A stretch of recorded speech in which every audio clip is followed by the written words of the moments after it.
چھپکلی کو مارنا ثواب کیوں؟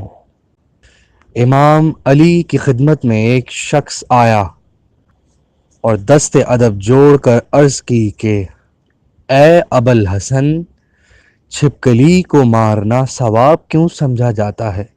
تو بس امام علی علیہ السلام نے فرمایا، اے شخص، اس زمین میں کچھ مخلوقات ایسی ہیں جو انسان سے ناخوش ہیں۔ انہوں نے شیطان سے وعدہ کیا ہے کہ وہ انسان کو ہر طرح سے نقصان پہنچائیں گی۔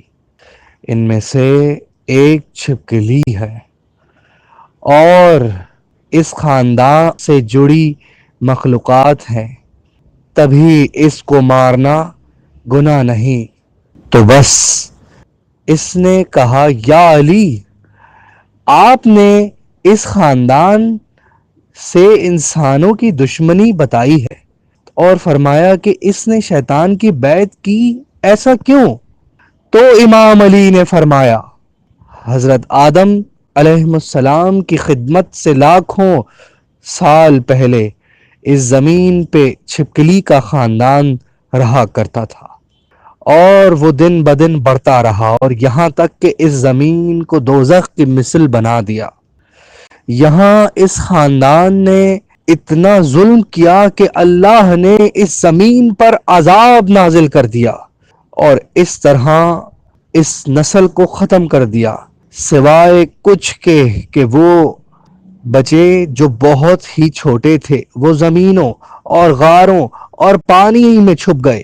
جیسے جیسے وقت گزرتا رہا، وہ بغض ان کے سینوں میں پلتا رہا، اور حضرت آدم کا زمانہ آن پہنچا تو شیطان نے اس نسل کے دل میں یہ بات ڈالی کہ تمہاری نسل کو اس آدم کے لیے ختم کر دیا۔ تبھی سے اس نسل کی مخلوقات انسان سے نفرت کرتی ہے اور کوشش کرتی ہیں کہ انسان کو نقصان پہنچائیں۔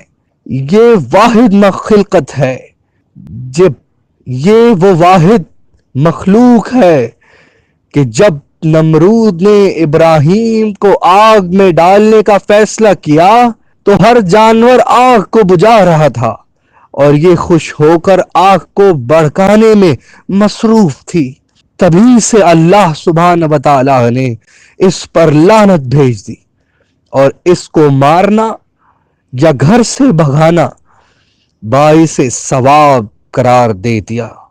اگر آپ کو ہماری ویڈیو پسند آئی ہے تو آپ ہمارے چینل کو سبسکرائب کریں